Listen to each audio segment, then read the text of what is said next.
নমস্কার, SRM কিচেনে সকলকে স্বাগত। আজকে আমি চলে এসেছি কাঁঠাল বিচি দিয়ে রুই মাছের নতুন একটি রেসিপি নিয়ে। কাঁঠাল বিচি দিয়ে এইভাবে রুই মাছ রান্না করলে স্বাদে কিন্তু অসাধারণ হবে আর সকলেই প্রশংসা করবে। রেসিপিটি বানানোর জন্যে প্রথমেই কাঁঠাল বিচি নিয়ে নিয়েছি।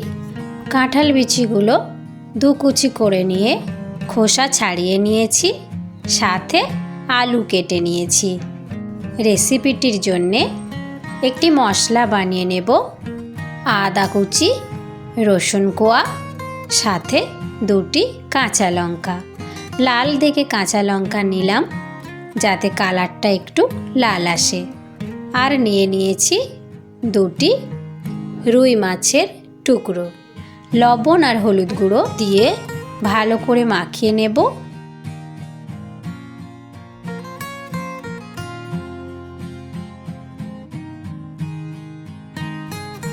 কড়াইতে ভালো করে সরিষার তেল গরম করে নিয়েছি। মাছের টুকরো দুটিকে ভেজে নেব। ভিডিওটি ভালো লাগলে চ্যানেলটিকে সাবস্ক্রাইব করে পাশে থাকবেন, লাইক, কমেন্ট, শেয়ার করবেন।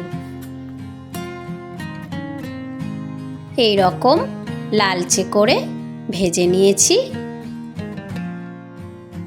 বাকি তেলের মধ্যে শুকনো লঙ্কা আর পেঁয়াজ কুচি দিয়ে দিলাম।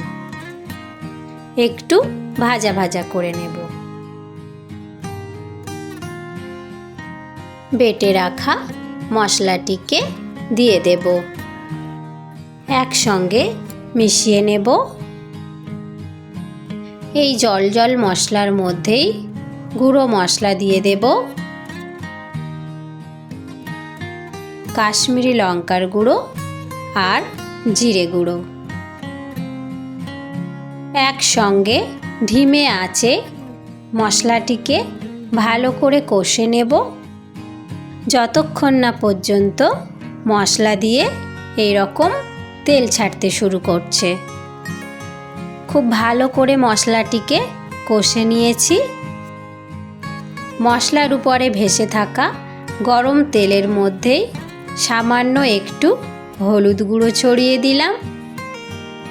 একটু নাড়াচাড়া করে নিয়েই কেটে রাখা কাঁঠালের বিচি আর আলুটাকে দিয়ে দিলাম।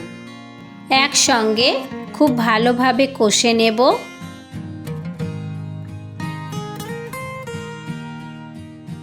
স্বাদ মতো লবণ দিয়ে দেব।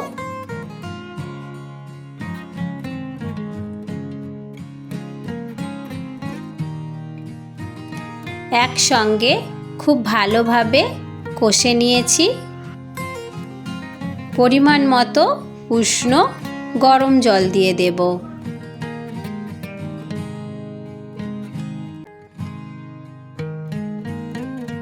ঝোলটা খুব ভালোভাবে ফুটে উঠেছে। ভেজে রাখা মাছের টুকরো দিয়ে দেব। সাথে একটু গরম মশলার গুঁড়ো ছড়িয়ে দেব। কিছুক্ষণের জন্য ঢাকা চাপা দিয়ে রান্নাটি হতে দেব, আলু আর কাঁঠাল বিচি গলে আসা পর্যন্ত। রেসিপিটি কেমন হয়েছে অবশ্যই আমাকে জানাবেন। ধন্যবাদ সকলকে।